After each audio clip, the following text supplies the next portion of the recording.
नमस्ते और आदाब सभी दोस्तों को। आपके दोस्त ज्योतिषी और मार्गदर्शक इरफान की तरफ से एक बार फिर आपके अपने चैनल एस्ट्रो एश्योरेंस पर आपके साथ। कई बार लोग मेरे पास पहुंचते हैं और मुझसे पूछते हैं कि मैं भाग्यशाली क्यों नहीं हूं, मैं अच्छी किस्मत या नसीब को क्यों नहीं आकर्षित कर पाता जैसे मेरे आसपास के बहुत सारे लोग आकर्षित करते नजर आते हैं। मेरी सारी कोशिशों के बावजूद मैं दौलत या कामयाबी को क्यों नहीं खींच पाता। कुछ लोग कहते हैं कि मैं इतना काबिल हूं, मेरे पास इतनी डिग्रियां हैं, इतने सर्टिफिकेट हैं, तो फिर ऐसा क्यों है कि मैं कामयाबी को आकर्षित नहीं कर पाता, या मैं दूसरों की तरह कॉर्पोरेट सीढ़ी पर नहीं चढ़ पाता। या कुछ लोग मेरे पास आकर कहते हैं कि मेरे पापा मुझसे ज्यादा किस्मत को आकर्षित करते नजर आते हैं और जब वो कोई डील करते हैं तो ज्यादातर वो पकड़ती है। मैं उनसे कुछ अलग नहीं करता, लेकिन फिर भी मैं पाता हूं कि जब मैं अकेले डील करता हूं, जब वो मेरे साथ नहीं होते, तो मैं डील नहीं फिक्स कर पाता। ऐसा क्यों है कि मैं नसीब या किस्मत या खुशहाली या कामयाबी या शोहरत या वाहवाही को उनकी तरह आकर्षित नहीं कर पाता? और मैं बेहतर किस्मत, बेहतर नसीब को आकर्षित करने के लिए क्या करूं? मैं लकी कैसे बनूं? अब ये सवाल बहुत वजनी है और इसका कोई आसान जवाब नहीं है। हालांकि मैं कोशिश करता हूं आपको कुछ नुस्खे देने की, जिन्हें अगर आप इस्तेमाल करेंगे तो मैं आपको यकीन दिलाता हूं, आप पहले से कहीं ज्यादा, बहुत ज्यादा भाग्यशाली बन जाएंगे। और ये मेरी तरफ से एक गारंटी है। अब सबसे पहले हम समझ लेते हैं कि भाग्य या किस्मत का मतलब क्या है। किस्मत या नसीब का मतलब है कि वो चीज जो आपको खुशहाली या खुशी या कामयाबी देती है, आपके पास आती है और आप उस कामयाबी के फल या उसकी शोहरत या वाहवाही या खुशहाली का मजा ले पाते हैं। मगर उस कामयाबी की तरफ पहला कदम क्या है? उस कामयाबी की तरफ पहला कदम वो कार्रवाई है जो आप खुद करते हैं, हमेशा। मिसाल के तौर पर, अगर आप बहुत बहुत खुशकिस्मत हैं और आपका जन्म एक करोड़पति घराने में हुआ है, मगर आप अपने माँ बाप का इज्जत नहीं करते, आप नैतिकता या आचरण का पालन नहीं करते, आप कंपनी या संगठन को चलाने की कोई इच्छा नहीं दिखाते, आप रस्सियों या गुर या कारोबार को सीखने के लिए कुछ नहीं करते, आप संगठन को लीड करने, जिम्मेदारियां लेने, चार्ज लेने में कोई दिलचस्पी नहीं दिखाते, तो क्या आपको अब भी लगता है कि आपके ज्यादा कामयाब पिता, आपके अति कामयाब पिता बस आपको संगठन सौंप देंगे ताकि आप जो चाहे करें, जैसे चाहे करें, बिना आपने कोई वक्त, कोई कोशिश, कोई इज्जत जो आपको एक कंपनी चलाने से जुड़ा महसूस हो, कोई जिम्मेदारी जो आपको इतने बड़े संगठन को चलाने और इतनी सारी जिंदगियों की जिम्मेदारी के सर्वोच्च पद पर होने से जुड़ा महसूस हो, लगाए? नहीं। आपके पिता शायद आपको कुछ रकम दे दें, जो उन्होंने कमाई है उसका एक छोटा सा हिस्सा, मगर वो पूरे संगठन या अपनी सारी दौलत की जिम्मेदारी आपके हाथों में नहीं देंगे, क्योंकि आपने कोई इज्जत कमाई नहीं है। आपने कोई जिम्मेदारी, कोई रुझान या इच्छा संगठन को संभालने और चलाने की नहीं दिखाई है। आपने कोई कदम आगे नहीं बढ़ाया है। तो पहला कदम जो आपको उठाना है वो है कुछ कोशिश, कुछ मेहनत की तरफ, कुछ हासिल करने की, जिम्मेदारी और जवाबदेही दिखाने की कोशिश की तरफ एक कदम आगे बढ़ाना। जब तक आप किसी कार्रवाई के लिए या उस कार्रवाई के फलों के लिए जिम्मेदारी या जवाबदेही नहीं लेते, तब तक उस मेहनत के फल आप तक नहीं पहुंचेंगे। अब अगर आप लॉटरी जीतना चाहते हैं, कोई शख्स, आमतौर पर हम एक मिसाल देते हैं, जानते हो, मैं बहुत बहुत खुशकिस्मत बनना चाहता हूं, मैं 10 करोड़ डॉलर की लॉटरी जीतना चाहता हूं। मगर लॉटरी लगने की किस्मत भी आपके पास तभी आती है जब आप लॉटरी का टिकट खरीदते हैं। आप लॉटरी टिकट खरीदने में अपने पैसे लगाते हैं, चाहे आप उसे ऑनलाइन खरीदें, आप बेचने वाले को पैसे देते हैं, लॉटरी खरीदते हैं, और आप पैसे के साथ एक मौका लेते हैं बिना ये जाने कि वो टिकट चलेगा या नहीं, तो आप एक रिस्क लेते हैं। तो दूसरा हिस्सा है अपनी कोशिश का, अपने पैसे का कुछ हिस्सा लगाना और कोशिश करने से न घबराना और अपने एक हिस्से को रिस्क पर डालने से न डरना, चाहे वो आपके पैसे का हिस्सा हो या आपके वक्त का, या अपनी काबिलियतों, अपनी योग्यताओं के एक हिस्से को रिस्क पर डालना या लगाना। तो कम से कम आपकी योग्यताएं, आपका वक्त या पैसा, उसका कुछ हिस्सा आपको लगाना जरूरी है, वरना उसके बिना आप दौलत को आकर्षित नहीं कर सकते। अब मान लो आपने वो सब कर लिया, तो फिर कुछ लोग दौलत को क्यों नहीं आकर्षित कर पाते? अगर 2 आदमी लॉटरी टिकट खरीदते हैं, तो एक जीतता क्यों है और दूसरा क्यों नहीं जीतता? अब मैं आपको एक साधारण सी मिसाल देता हूँ। जब आपके पास दो चुंबक हो, एक बहुत ताकतवर चुंबक और एक छोटा चुंबक जो बहुत मजबूत नहीं है, और दोनों को एक लोहे की कील के पास लाया जाए, आपके ख्याल में कौन सा चुंबक कील को अपनी तरफ खींचेगा? कमजोर चुंबक जिसकी आकर्षण शक्ति कमजोर है, या ताकतवर चुंबक जिसकी आकर्षण शक्ति मजबूत है? जाहिर है, जिस चुंबक की आकर्षण शक्ति मजबूत है वो कील को अपनी तरफ खींच लेगा। तो दूसरा हिस्सा है कि आप में तीव्र इच्छा, तीव्र जरूरत, तीव्र जुनून और कामयाब होने की जलती हुई चाहत होनी चाहिए। अगर आप में कामयाब होने की तीव्र और जलती हुई चाहत नहीं है, तो फिर आप कामयाबी को अपनी तरफ खींचने की चुंबकीयता पैदा नहीं कर पाते। वो कामयाबी तब उस शख्स के पास चली जाएगी जिसमें कामयाब होने की तीव्र इच्छा, जलती हुई चाहत है, जो मेहनत में डटने के लिए तैयार है, अपनी योग्यताओं का एक हिस्सा लगाने के लिए तैयार है, उस दिशा में वक्त, पैसा और मेहनत देने के लिए तैयार है। तो जितनी तीव्र इच्छा होगी, कामयाबी की तरफ चुंबकीयता या आकर्षण भी उतनी ही तीव्रता का होगा। अगर आप जानते हैं कि ग्रह एक दूसरे को आकर्षित करते हैं, ब्रह्मांड में हर पिंड हर दूसरे पिंड को आकर्षित करता है। पिंड जितना बड़ा होगा, गुरुत्वाकर्षण शक्ति उतनी ही मजबूत होगी और वो दूसरी चीजों को अपनी तरफ उतनी ही मजबूती से खींचेगा। तो काबिलियतों में मजबूत बनो, अपनी इच्छा में मजबूत बनो, अपनी लगाई हुई पूंजी में मजबूत बनो, रिस्क लेने में मजबूत बनो।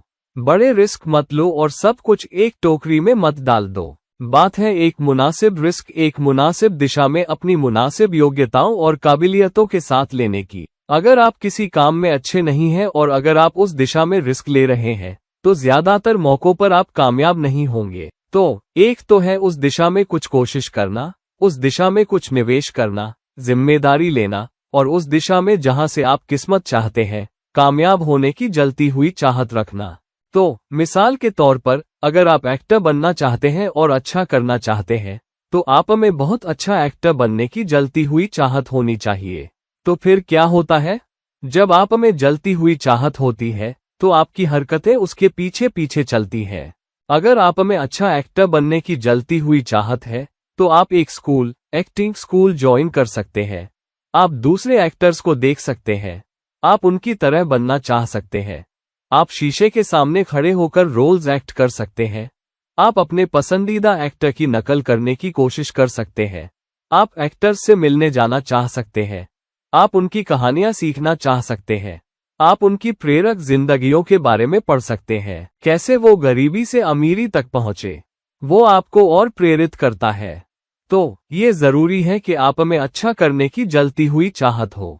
आपका एक इरादा हो, एक बहुत बहुत मजबूत इरादा उस दिशा में कि आप उसके बारे में कुछ करना चाहते हैं, क्योंकि एक जलती हुई चाहत से व्यवहार पैदा होता है जो आखिरकार कार्रवाई की तरफ ले जाता है, और कार्रवाई किस्मत की तरफ ले जाती है। बिना कार्रवाई के, बिना एक खास कार्रवाई करने की चाहत के, वो आपकी आदत का हिस्सा नहीं बनता, वो आपके चरित्र का हिस्सा नहीं बनता, और वो आपकी किस्मत का हिस्सा नहीं बनता। बेहतर किस्मत आकर्षित करने की दूसरी चीज है ये समझना कि आकर्षण के विभिन्न हेर फेर और कॉम्बिनेशन और गुण क्या है।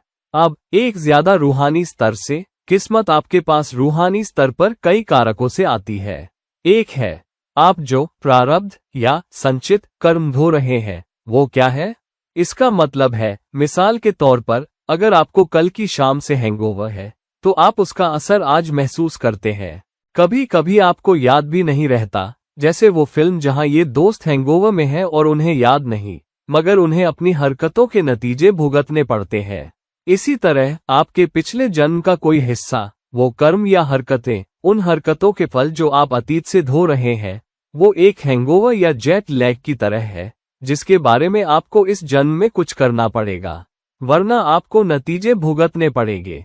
तो अगर आप अपने पिछले या अपने शुरुआती जन्मों से कोई कर्म या हरकतें धो रहे हैं जहां आप किस्मत या नसीब को आकर्षित नहीं कर पा रहे, तो आपको उस कर्ज को जो आप आगे धो रहे हैं, छोड़ना पड़ेगा।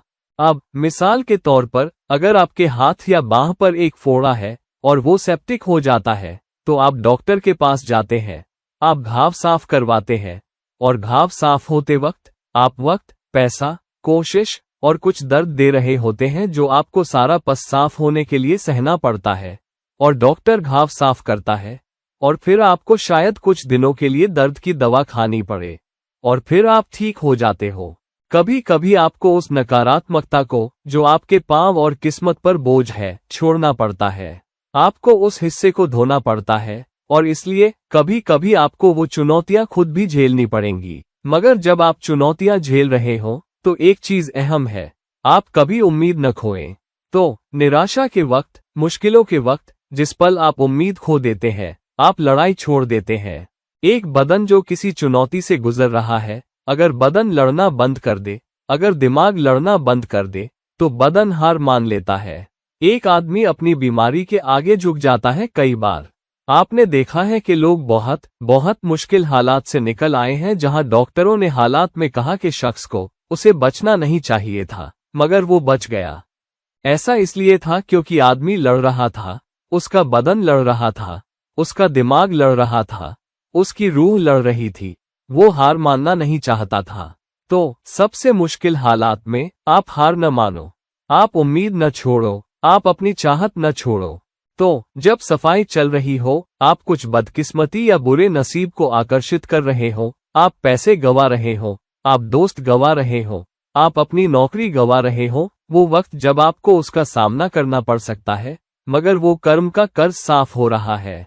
तो अपने मौके का इंतजार करो, उम्मीद रखो, जलती हुई चाहत रखो, अपने सपने को न छोड़ो। ये एक बहुत बहुत अहम हिस्सा है, आप किस्मत और नसीब को कैसे आकर्षित करते हैं। जिस पल आप यकीन खो देते हैं, आपको अपने आप पर यकीन है, आप यकीन खो देते हैं, यकीन और नसीब साथ साथ चलते हैं। तो उस बड़ी ताकत पर यकीन न खोएं, अपने आप पर यकीन न खोएं। हमेशा उम्मीद रखो, हमेशा ये यकीन रखो कि आप कामयाब होंगे और एक वक्त ऐसा आएगा जब आप कामयाब होंगे।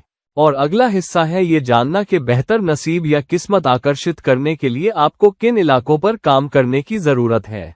अब वैदिक ज्योतिष के मुताबिक ये कहता है कि कुछ खास ग्रहीय ताकतें हैं जो हमें राह दिखाती हैं और हमारी किस्मत को नियंत्रित करती है। और ये 5 ग्रह, सूरज और चांद के अलावा जो ज्योतिष्मान आसमानी रोशनियां हैं, आपके पास बुध है, आपके पास शुक्र है, आपके पास मंगल है, आपके पास बृहस्पति है और शनि है, 5 ग्रह। और फिर आपके पास नोड्स हैं, राहु और केतु, उत्तरी नोड और दक्षिणी नोड। तो ये 9 ग्रहीय ताकतें हमारी जिंदगी के विभिन्न गुणों को नियंत्रित करती हैं। अगर वो आपकी कुंडली में मजबूत है तो वो आपको बेहतर फायदे दिलाते हैं, वो आपके लिए बेहतर एहसान आकर्षित करते हैं। मगर अगर इनमें से कोई कमजोर है और अगर आप उस दिशा में काम कर रहे हैं, तो आपके कामयाब होने में ज्यादा वक्त और ज्यादा मेहनत या बहुत ज्यादा मेहनत लगती है। तो करने वाली चीजों में से एक है उस कमजोर ग्रह की दिशा में कुछ हासिल करना या कुछ कार्रवाई करना। मिसाल के तौर पर, अगर आप सच में शैक्षिक उत्कृष्टता में महारत हासिल करना चाहते हैं, या किसी विषय में मास्टर या गुरु बनना चाहते हैं, या खुशहाली आकर्षित करना चाहते हैं, तो आपकी कुंडली में बृहस्पति मजबूत होना चाहिए। मगर अगर बृहस्पति कमजोर है तो आपको बृहस्पति की ताकत बढ़ाने के लिए कुछ करना पड़ेगा। इसका एक तरीका है, यहां तक कि जब आप पढ़ रहे हो, ज्यादा रूहानी बनना, क्योंकि बृहस्पति एक ज्यादा रूहानी ग्रह है। और हमेशा बृहस्पति को सक्रिय रखना, सीखने और अपने आप को पढ़ने और दूसरी चीजें सीखने में लगाने से, यहां तक कि अगर आपकी तालीम अच्छी नहीं चल रही, न सिर्फ उन किताबों को पढ़ना जो अकादमिक किताबें हैं, बल्कि उस हिस्से से जुड़ी कुछ पढ़ना, उस खास योग्यता से जुड़ी जो आप हासिल करना चाहते हैं, या वो सर्टिफिकेशन जो आप हासिल करना चाहते हैं, या वो तालीम जो आप हासिल करना चाहते हैं। जितना हो सके उतना पढ़ो। आपको सब कुछ रटने या याद करने की जरूरत नहीं, आपको असल में सीखना है, आपको समझना है। तो समझने में ज्यादा वक्त बिताओ। समझ ही आपको एक मास्टर या गुरु बनाती है, और इसीलिए गुरु भी बृहस्पति है। बृहस्पति को वैदिक में गुरु भी कहते हैं। तो अगर आप गुरु बनना चाहते हैं तो आपको एक गुरु की तरह भी काम करना होगा। तो समझ के साथ पढ़ो, तभी आप अपने बृहस्पति को मजबूत करोगे। दूसरा है बृहस्पति के आसपास कुछ गतिविधियां रोजाना करने की आदत भी डालना। मिसाल के तौर पर, अपनी डाइट में कुछ ऐसा शामिल करना जो ज्यादा पीला या नारंगी हो। गाजर खाना, अपनी डाइट में जरा सा केसर शामिल करना, ये बहुत बहुत अच्छा है अगर आप ऐसा कर पाएं। मिसाल के तौर पर अगर आपकी कुंडली में चांद कमजोर है और आप ज्यादा रचनात्मक बनने की कोशिश कर रहे हैं और आप ज्यादा रचनात्मक कामयाबी चाहते हैं, तो आपको चांद को मजबूत करना पड़ेगा। एक ग्रह या ग्रहीय ऊर्जा को मजबूत करने का एक तरीका है उस चीज के कारकों को भी मजबूत करना जिसके लिए वो ग्रह खड़ा है। तो मिसाल के तौर पर चांद माँ के लिए खड़ा है। अगर आप अच्छी रचनात्मक कामयाबी चाहते हैं तो आप अपनी माँ के साथ अच्छे नहीं रह सकते, उनके साथ अच्छा व्यवहार नहीं कर सकते, या उनकी देखभाल नहीं कर सकते, या उनका आशीर्वाद नहीं ले सकते, और फिर भी रचनात्मक महारत हासिल कर सकते हैं। 100 में से 99 बार वो शख्स जिसका चांद मजबूत नहीं है रचनात्मक कामयाबी हासिल नहीं कर पाएगा। और इसलिए अगर आप चांद को मजबूत करना चाहते हैं और रचनात्मक कामयाबी आकर्षित करना चाहते हैं तो ये जरूरी है कि आप माँ के साथ अच्छे रिश्ते रखें और उनके साथ अच्छा व्यवहार करें और उनका आशीर्वाद लें। तो अच्छा व्यवहार ग्रह की ताकत की दिशा में बेहतर किस्मत आकर्षित करता है। तो जो भी ग्रह आपकी जिंदगी के किसी खास गुण पर राज कर रहा है, जिस दिशा में आप कामयाबी चाहते हैं, हमेशा उस रिश्ते के प्रति या उसकी हरकतों के प्रति अच्छा व्यवहार रखो।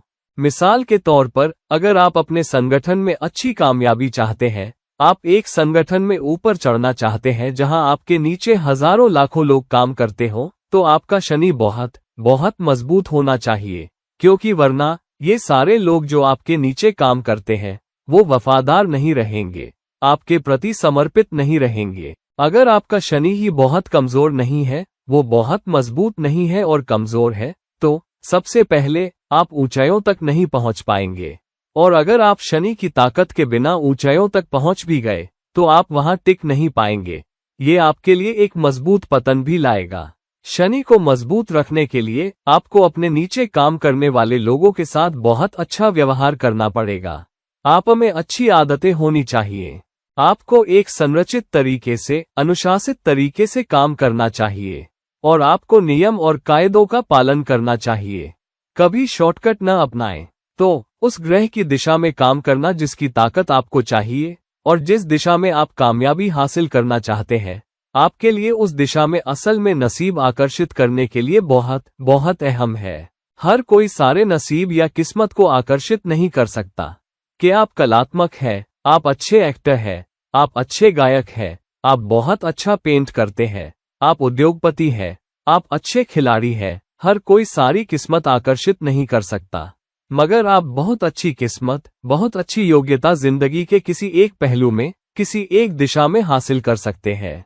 अगर आप एक मजेदार शेफ हैं, आप दुनिया के सबसे बेहतरीन शेफ हैं, तो आप सबसे बेहतरीन क्रिकेटर नहीं बन सकते, आप सबसे बेहतरीन जज नहीं बन सकते, आप सबसे बेहतरीन राजनेता नहीं बन सकते, सब एक साथ। तो जो जुनून आप में है, जो ऊर्जा आप में है, जो उत्साह आप में है और जो जलती हुई चाहत आप में है, अपनी जिंदगी के एक गुण की तरफ ग्रहीय ताकत को मजबूत करो और अपनी दिशा बनाए रखो। उस दिशा में अपनी कोशिश बनाए रखो, उस दिशा में अपना व्यवहार बनाए रखो, उस दिशा में अपना कर्म का कर्ज उतारो और फिर आप जल्दी या बाद में कामयाबी हासिल कर लोगे। अगर आप ऐसा करोगे तो कोई भी आपसे वो कामयाबी छीन नहीं सकता। और आखिर में लेकिन कम अहम नहीं, हमेशा गरीबों की मदद करो। उस ग्रह की चीजें दान करते रहो जो आपके लिए एक रुकावट है। तो अगर कोई ग्रह है जो कमजोर है और आपकी कुंडली में आपके लिए अशुभ है, तो उसकी चीजें दान करो। जब आप चीजें दान करते हैं, मिसाल के तौर पर काले रंग की चीजें जो कमजोर या अशुभ शनि से जुड़ी है, तो आप न सिर्फ शनि की अशुभ मंशा या नकारात्मक मंशा को कम करते हैं, बल्कि शनि के मजबूत पॉइंट्स को, शनि के बेहतर हिस्सों को बढ़ाते हैं जो लंबे अरसे में आपकी मदद करेंगे। तो काले रंग का दान और साथ ही अपने नीचे काम करने वाले लोगों के साथ अच्छा व्यवहार शनि के नकारात्मक असर को कमजोर करेगा मगर शनि के सकारात्मक असर को मजबूत करेगा। तो अलग अलग ग्रहीय ताकतों के लिए ऐसा करो जिनकी आपको कामयाबी हासिल करने के लिए जरूरत है। जैसे अगर आप एक मजबूत सूरज चाहते हैं तो आपको लीडरशिप चार्ज लेना पड़ेगा। जब भी लीड करने का मौका हो, आगे कदम बढ़ाना पड़ेगा। हालांकि साथ ही आपको अपने अहंकार को काबू में रखना पड़ेगा। आप इधर उधर लोगों पर राज करने या उन्हें नियंत्रित करने की कोशिश नहीं कर सकते। तो आपको अपना अहंकार छोड़ना पड़ेगा, विनम्र बनना पड़ेगा और फिर भी एक लीडर के तौर पर जिम्मेदारियां उठानी पड़ेंगी, तब आप बेहतर चमक सकते हो। तो दोस्तों, ये कुछ चीजें हैं जो आपको बेहतर नसीब और किस्मत आकर्षित करने के लिए करनी चाहिए। एक खास दिशा में कामयाब होने की जलती हुई चाहत रखो। उस दिशा में योग्यताएं और काबिलियतें हासिल करने की कोशिश करो। उस दिशा में कोशिश लगाओ। उस दिशा में मेहनत करो। उस जिंदगी के उस हिस्से के आसपास जो नकारात्मक ताकतें आप आगे धो रहे हैं, अपना कर्म का कर्ज उतारने के लिए तैयार रहो। उस ग्रह से जुड़े रिश्ते के साथ अच्छा व्यवहार करो। उन लोगों के साथ अच्छा व्यवहार करो जो उन ग्रहीय ताकतों से जुड़े हैं। मिसाल के तौर पर, औरतों के लिए, अगर आप सच में बहुत अच्छा करना चाहती हैं और आप खुशहाली आकर्षित करना चाहती हैं, तो आप अपने पार्टनर या अपने शौहर के साथ बुरा व्यवहार नहीं कर सकती, क्योंकि बृहस्पति शौहर या आपके जिंदगी में प्रतिबद्ध मर्द का प्रतिनिधित्व करता है। आप मर्द के साथ बुरा व्यवहार नहीं कर सकती और फिर भी खुशहाली के नजरिए से बहुत अच्छी कामयाबी हासिल कर सकती है। आपको किसी के आगे झुकने, एक डोरमैट बनने की जरूरत नहीं, मगर आपको इज्जत देनी पड़ेगी और उचित श्रेय देना पड़ेगा अगर आप वहां बेहतर खुशहाली आकर्षित करना चाहती है। तो ये कुछ चीजें हैं जो लोगों को बेहतर नसीब और बेहतर किस्मत आकर्षित करने के लिए करनी पड़ेंगी। सब्र रखो, उस ग्रह की दिशा में काम करते रहो, उन ताकतों की दिशा में जिनमें आप बेहतर किस्मत आकर्षित करना चाहते हो। जब ये सारी चीजें एक साथ आएंगी, तो आप जरूर अच्छे नसीब और अच्छी किस्मत आकर्षित करोगे। कभी कभी थोड़ी देर से, मगर आप जरूर चीजें हासिल कर पाओगे। आप हमेशा वो बड़ी दौलत, वो बड़ी कामयाबी जैसी आप चाहते हैं नहीं पा सकते, मगर फिर भी आप महसूस करोगे और आप ठोस कामयाबी और ठोस उपलब्धियों तक पहुंच जाओगे अगर आप उस कामयाबी, उस मील के पत्थर की तरफ अपनी यात्रा में ये चीजें करोगे। तो दोस्तों, ये रही मेरी तहकीकात कि आप कैसे ज्यादा भाग्यशाली बने, अपनी जिंदगियों में बेहतर नसीब और बेहतर किस्मत कैसे आकर्षित करें, और अपनी जिंदगी में दूसरों से ज्यादा कामयाब कैसे बने। और प्लीज इस वीडियो को लाइक करें, प्लीज इस वीडियो को शेयर करें, प्लीज मेरे चैनल को सब्सक्राइब करें, और अगर आप मुझसे पर्सनल कंसल्टेशन चाहते हैं तो प्लीज मुझसे नीचे दिए गए लिंक्स पर संपर्क करें। और जब तक हम फिर किसी और वक्त न मिलें, ये रहे आपके दोस्त और मार्गदर्शक इरफान, साइनिंग ऑफ। चाओ।